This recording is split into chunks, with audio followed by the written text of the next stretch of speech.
Zipper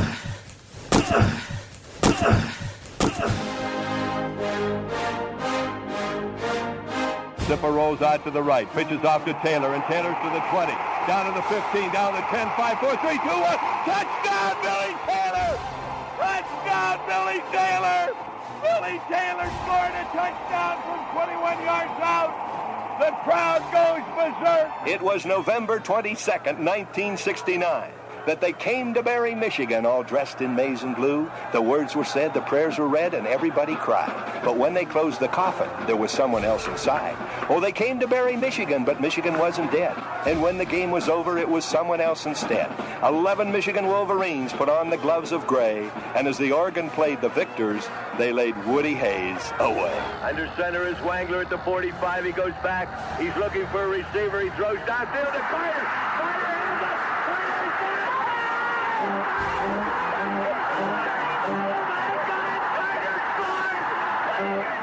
Who's got it better than us? Nobody!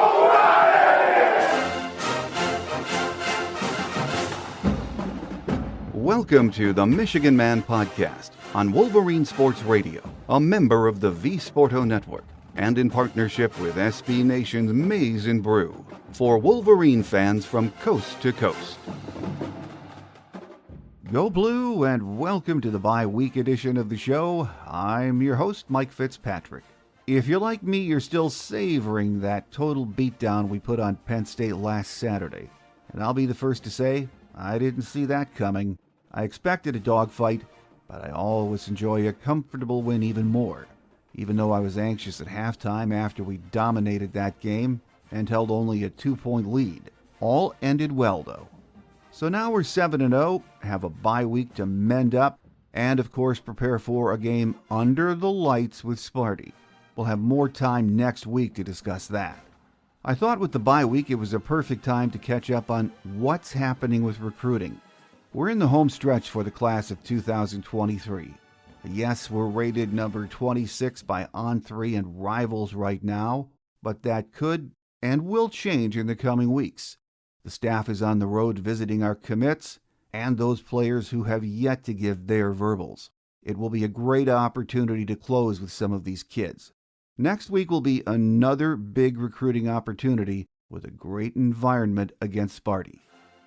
My guest today says that while the class of 23 might be disappointing so far, given all that we accomplished last year, we can still close big and end up in the top 15 or even higher. Joining us next is the outstanding recruiting writer from the Wolverine magazine, EJ Holland. So stay with us.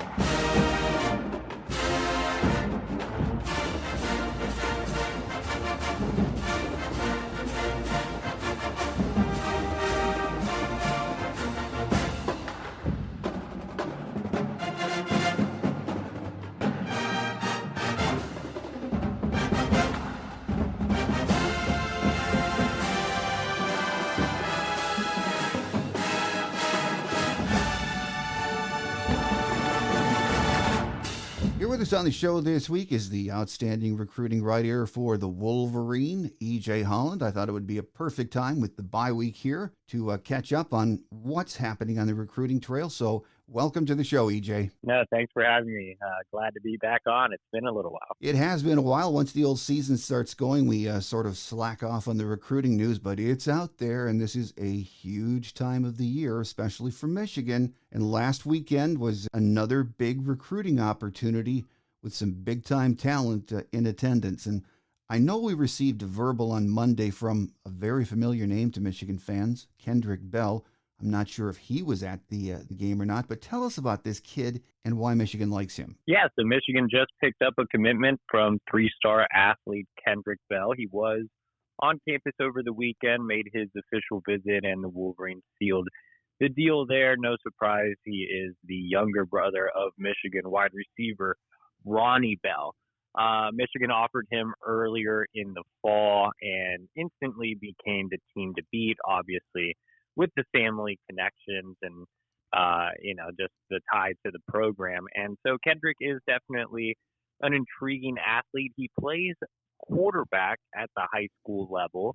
As you know, Michigan does not have a quarterback committed this cycle. It's interesting because I do think that Kendrick Bell can be a project type of quarterback take as the Wolverines make their all-out push for Jaden Davis in 2024.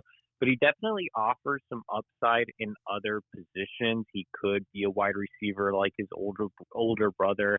He has the height and the length to be a cornerback as well. So you could see him move to the defensive side of the ball. He's not a super fast guy. He self-reports a 4.6, which is good at his height and weight, 6'2.5", 170. But he's more of a long distance runner. He competes in the 400 and 4x400 in track. He's actually at his best in the jumping events. He advanced to the Missouri State track meet last year as a high jumper. So I definitely think he offers some athletic upside as a quarterback. I do think the position flexibility is something that intrigued Michigan. And he's not just a take because he is Ronnie Bell's younger brother. Obviously, that helps, just having that tie and knowing that Ronnie himself was an under-recruited diamond in the rough. But Michigan has had other brothers that they haven't pressed hard for. For example, Preston Zinter is committed to Notre Dame, and Michigan didn't go all in on him early. Cade McNamara has a younger brother that Michigan didn't heavily recruit. So they took Kendrick Bell because they like that athletic upside, because they see something similar that they saw in Ronnie Bell. And it is noteworthy that Michigan head coach Jim Harbaugh is the one that personally offered Kendrick Bell. But yeah, getting him on board is great. I know it's not momentum shifting, but it does end a 2-month drought for Michigan without a commitment. Indeed, it does. And of course, there were a lot of other uncommitted talents in the crowd on that long list of guys that were here for the game. Who else in the class of 2023 that Michigan has offered was in attendance? Yeah, so the only uncommitted 2023 recruit that made an official visit over the weekend was Kendrick Bell, but there were a few unofficial visitors. And we'll start off with one of the most important remaining targets, Jair Hill, an on-300 defensive back out of Illinois. This one has been an interesting recruitment for several months, basically an entire year, if we're being completely honest. Michigan was considered the heavy favorite. It looked like he could be an early commit in the class. Then Hill decided to kind of wait after there was some staff movement. His primary recruiter, Ron Bellamy, moved over to the offensive side of the ball. Courtney Morgan, the guy that identified him, took a job at Washington. And then, this was also at the height of the Jim Harbaugh NFL drama. That allowed home state Illinois to creep in and build some momentum. And Illinois actually seemed like it took the lead over the summer. Now that we're in the fall, it's really a 50-50 battle. Illinois has exceeded expectations. It's closer to home. Illinois has really impressed his mother. They've built great relationships with Jair. But Jair also knows that Michigan is the bigger program. There's more NIL opportunities. Michigan has a need at the corner position. You look at next year, and there isn't a ton of depth there. The only guy that's really going to have any playing experience at the corner spot is Will Johnson. So, again, early opportunity to play.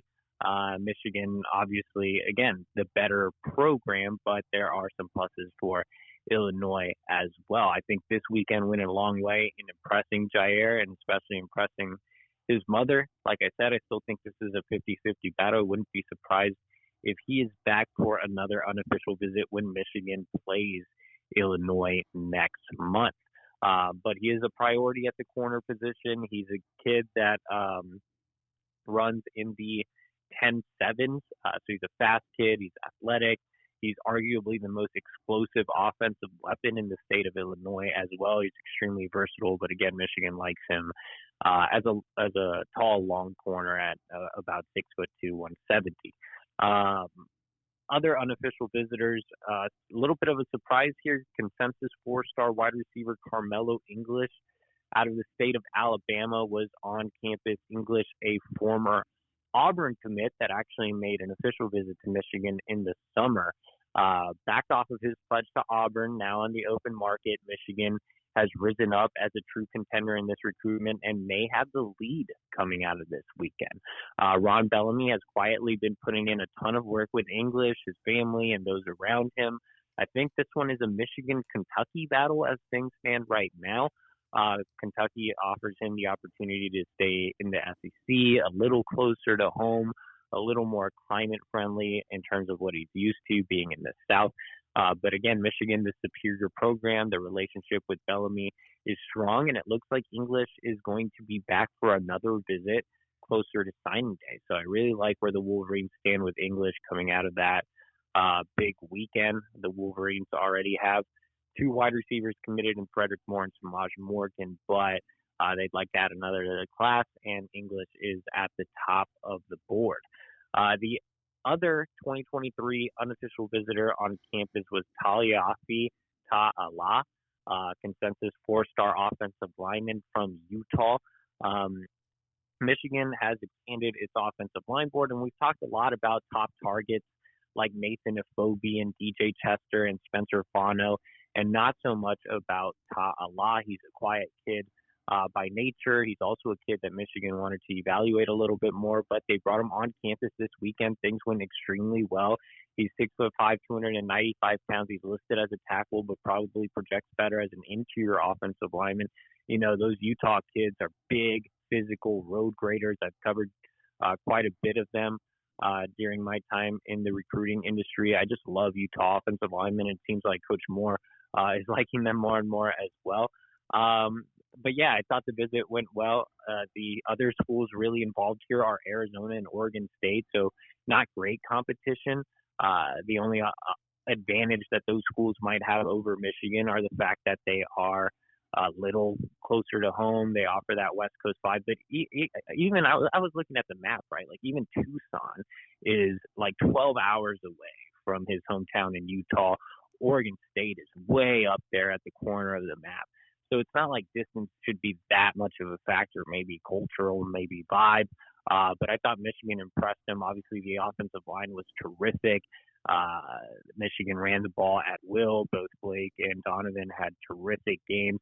The offensive line looked like the Joe Moore Award-winning offensive line of last year, and that's going to always be impressive for any offensive lineman. And then the atmosphere, right? You know, you're used to Pac-12 programs like Arizona and Oregon State, with half-empty stadiums, and then you come over to the big house with the pom-poms. I mean, it's definitely different, and so I think that caught his attention as well. So those were the big 3 2023 unofficial visitors to complement Kendrick Bell, who is an official visitor. So even though it was an incredible atmosphere Saturday, a big, impressive win for Michigan, we might not necessarily see a lot of commitments very soon from that group? Well, you know, it is October 18th as we are recording this, so less than 2 months to go before the early signing period. So soon, I mean, depends on your definition of soon. Michigan needs to get commitments going ASAP. But look, I think with Ta'ala, he's a kid that they want to continue to evaluate. Like I said, probably bring him back in for an official visit in December. So we'll see what the offensive line board looks like at that point. Jair Hill has continued to bulk on a decision. That one could go all the way to the early signing period. Carmelo English, you know, wants to see what other schools jump in the mix as well. So that one could go closer to the early signing period. We're already in it so deep. We're into the recruiting process so deep that a lot of these kids are saying, hey, it's October 18th. What's another month, right? You know, to kind of make sure you're really making the right decision. If you've gone almost the distance so far, I don't think there's a ton of harm in taking it, you know, the whole distance. So I do think there's opportunity for some early commits, maybe not necessarily, or not early commits, but commits that could come sooner than the early signing period. I mentioned Nathan Afobe, an on 300 offensive lineman out of Georgia. could be a guy that jumps on board. Loved his unofficial visit last month, coming back for an official visit here soon. So there could be guys that jump on board.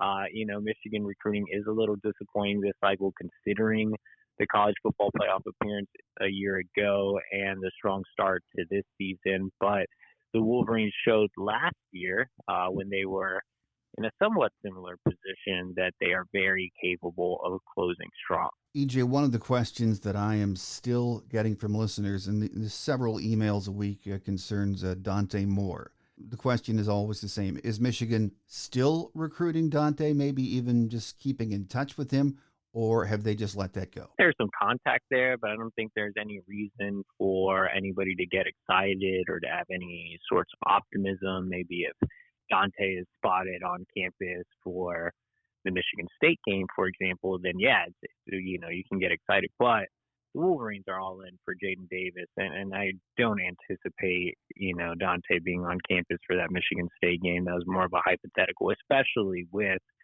Jaden Davis coming in. So I know Jaden Davis is a 2024 recruit, and for those of you that are listening that aren't recruiting nuts, Jaden Davis is a top 100 quarterback out of Charlotte Providence Day School in North Carolina. He is the top of the board quarterback. This is the guy that they want. Once Dante committed to Oregon, Michigan shifted its focus and really went all in on Davis. They got him in for an unofficial visit in the summer.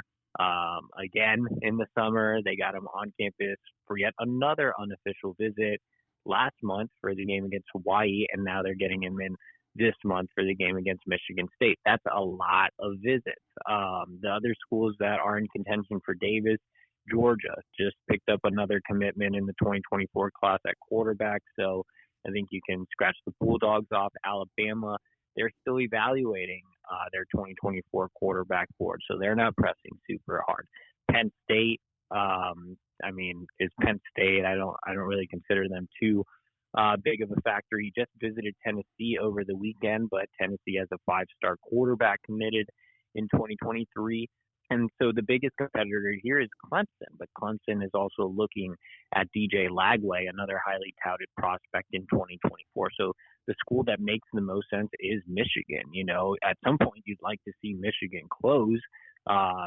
Michigan has not expanded its quarterback board. They have put all their eggs in the basket for Jaden Davis. They did show a little bit of willingness to explore other options as they brought in Isaac Wilson, a on 300 quarterback, for an unofficial visit this weekend in the 2024 class, but did not offer, especially with Jaden coming in next weekend. They want to make sure that he still feels like the guy. So they would like to close with Davis sooner rather than later. I think Michigan fans should accept that right now Davis is QB1.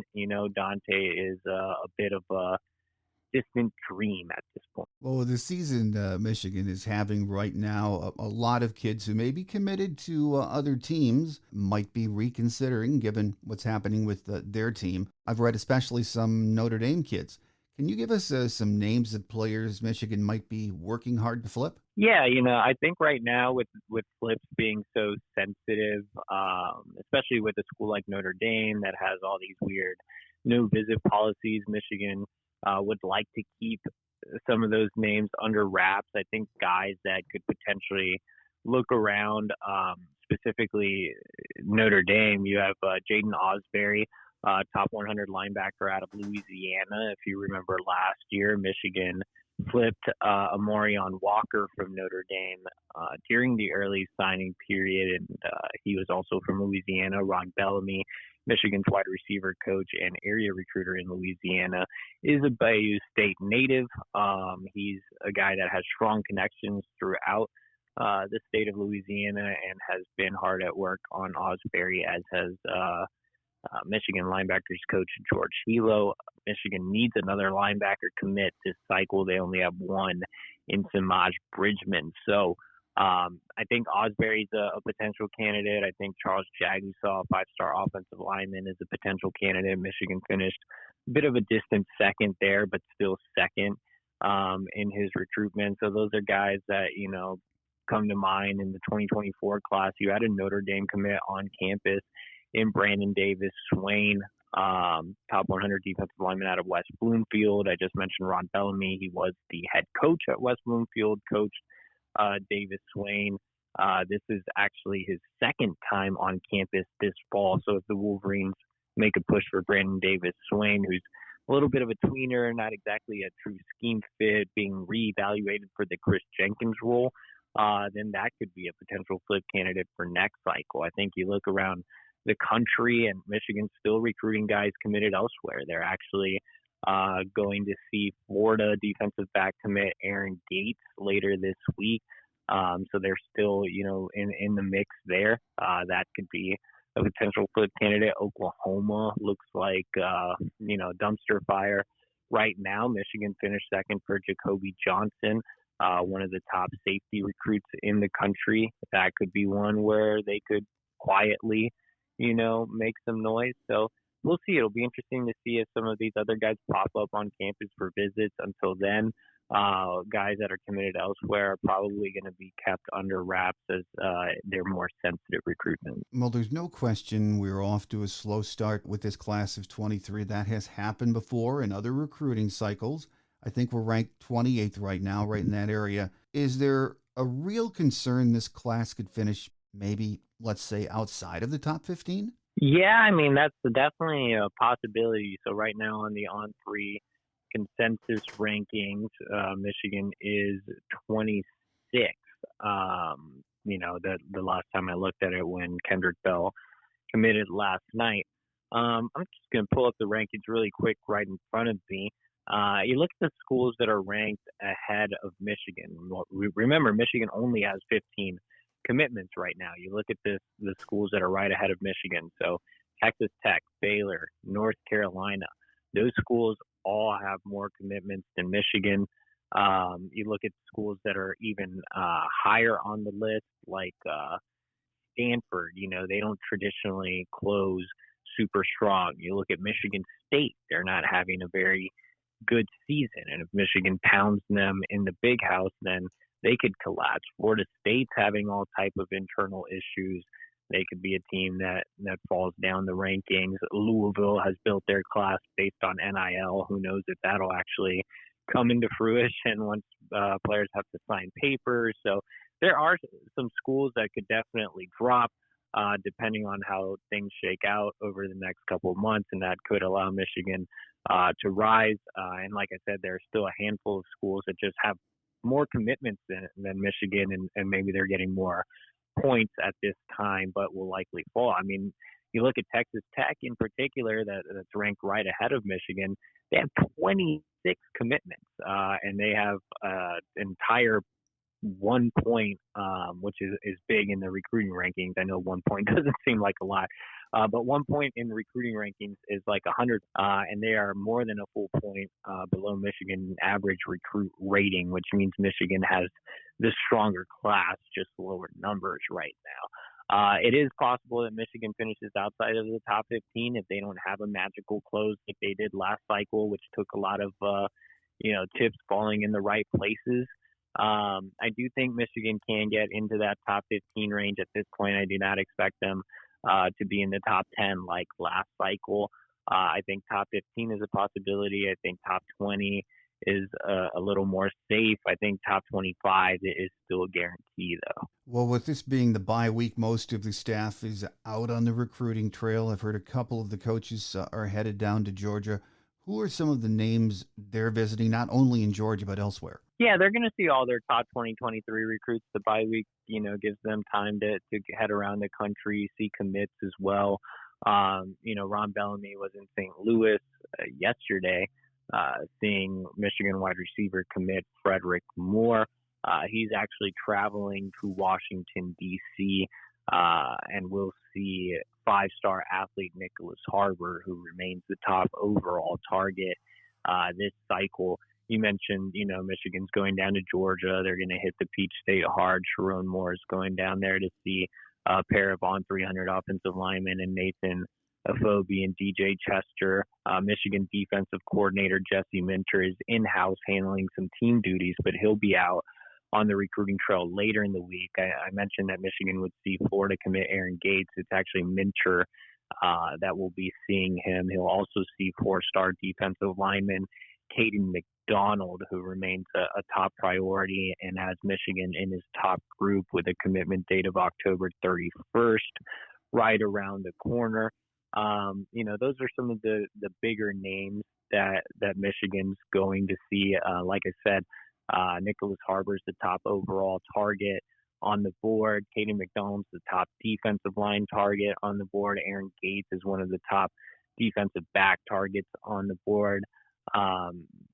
I think you'll see Steve Klingscale make his way to Illinois to see Jair Hill, who we talked about earlier in the show, Michigan's top cornerback target. You'll definitely have the offensive staff head out and see Jaden Davis in North Carolina. So, they're hitting the trail. They're seeing their top guys, and this is a great time to take advantage of that and sell. What Michigan's been able to do on the field this year. Obviously undefeated, going to be in contention for another playoff appearance. So there is opportunity to close strong, but we'll just kind of wait and see how things shake out. You know what this sort of reminds me of, EJ, back in the 70s and the 80s when recruiting was very different. And, at this time of the year, there was not the coverage that we have now. But you really didn't know who you had, and you were recruiting as the season went along. This is sort of an old school year in that way, isn't it? Yeah, it is. It is kind of an old school year. Michigan has traditionally done well in the summer. I think even last year, which had kind of a bit of a historic close, the Wolverines were still a little further along than they are now. It seems like there has been no momentum on the trail. And I mentioned it at the top of the show. Michigan had gone 2 months without getting a commitment. The last commitment actually came on August 13th, and even that wasn't an exciting commitment. It was 3-star tight end Zach Marshall. This one being Kendrick Bell, who's another 3-star recruit that wasn't very highly touted by other schools. Its only other offer was from UMass. So, yeah, I think it's one of those cycles where there's a lot of question marks for it being so late in the year. Well, there's a lot of work to do with this class of 2023. We have to close big, so it'll be interesting to see in the coming weeks and months how we get that done. And right now, I know recruiting is your focus. It's what you live and breathe, EJ. But looking back to last Saturday and that huge win against Penn State, give us your thoughts on that game. Oh, yeah, it was really fun. I had a chance to be on the sidelines for that game and, got to interact with some of the recruits on campus, some of the families, and some of the players as well. And it was just a really welcoming atmosphere. It was great to be there for that game. Obviously, the first half had some missed touchdown opportunities, and Penn State was able to get ahead early in the third quarter. But after that, Michigan just completely took over. Like I said at the top of the show, the offensive line looked like the offensive line of last year. It was great to see Donovan Edwards, who I was obviously very close to, have a breakout game of sorts, a big game on the ground, including that long touchdown run. Blake Corum continues to impress. I had Blake graded as a top 100 recruit, even after, at the time, the Wolverine was partnered with Rivals, and they actually bumped him into the top 100 and then dropped him out of the top 100 for no reason. So they're looking kind of dumb right now. But I was always a big fan of Blake. I think he's definitely lived up to expectations and has even exceeded expectations. I thought the defense looked great. I think Jesse Minter has been a guy that isn't really talked about a ton, but both from just a team standpoint and a recruiting standpoint, he's done a great job. This is a guy that was a recruiter of the year in the Sun Belt Conference. He has really strong ties throughout the Southeast. That's why he's the one heading down to Georgia later in the week.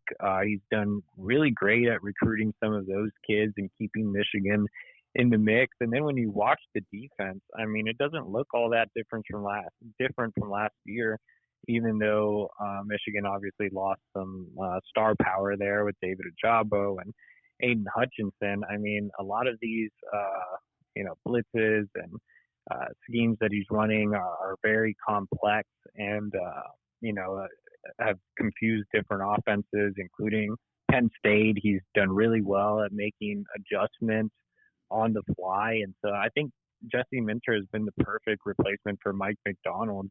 The defense, again, looks just as good. There's been a lot of guys that have, risen their playing level, or guys that have surprised. You look at, Yabi Oki, who wasn't even with the program, has made an impact. I've really enjoyed watching Mike Morris. I didn't cover him as a recruit. I was on the Texas beat at that time, but I've really enjoyed watching him and his progression. Every time I'm on the sidelines down there, I really noticed Mike Morris. I thought Junior Colson had a good bounce back game and is still, one of the young stars of the defense. And, the secondary had its moments as well. So, I mean, Michigan's just playing complete team football. And, again, I think that is resonating with recruits. I know the 2023 class isn't what many would hope for right now. But you also have to remember there were a ton of 2024 recruits on campus, a lot of high-level, top 100 guys. I think if Michigan has another playoff appearance, if they show that they weren't a flash in the pan, which right now they are obviously proving that, and if they can avoid the off-season drama that always seems to be Michigan's own worst enemy, then I think they can put together an elite-level recruiting class next cycle. Well, final question before we let you get away, EJ. We know who's up next. We know it's a night game with Sparty now. Is this going to be another huge recruiting weekend for Michigan? Yeah, the way it's shaping up right now, there's going to be a ton of high-level recruits on campus. I talked about DJ Chester being the priority as an interior offensive lineman. He's set to make his official visit.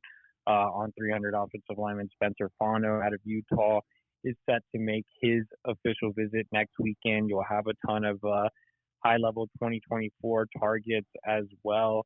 Amarion Stewart, a four-star wide receiver out of Chicagoland, seems to be a Michigan lean early on. He'll be back on campus. I talked about Jaden Davis being the guy at the quarterback spot. He's going to be on campus. Michigan will push to get an early commitment from him.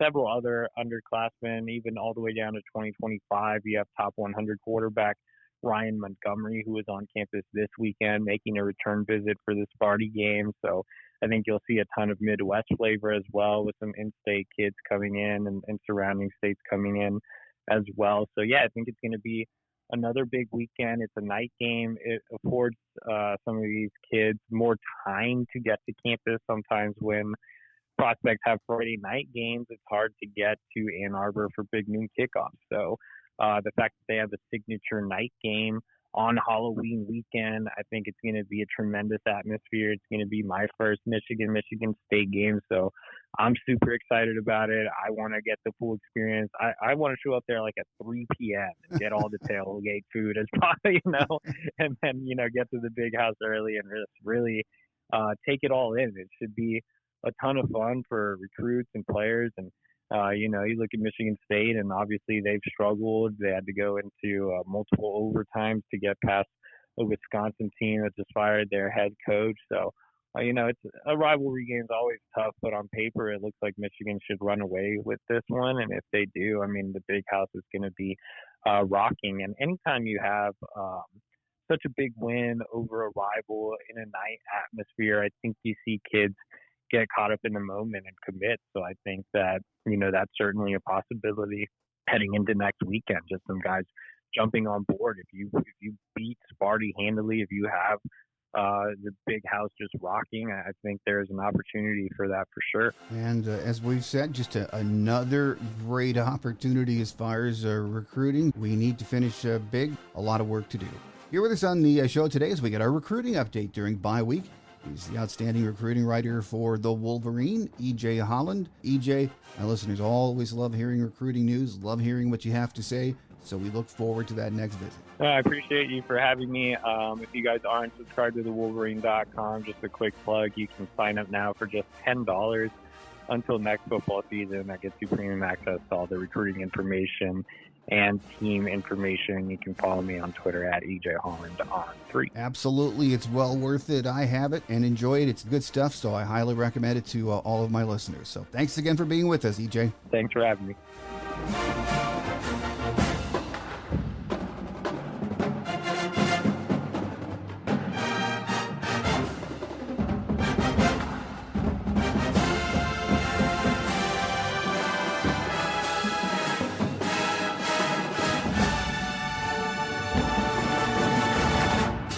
On Quick Hits today, the team is enjoying the bye week, so we have no injury news or updates for you. Thanks again to EJ Holland for the recruiting update this week. Next week, you know who's visiting the big house.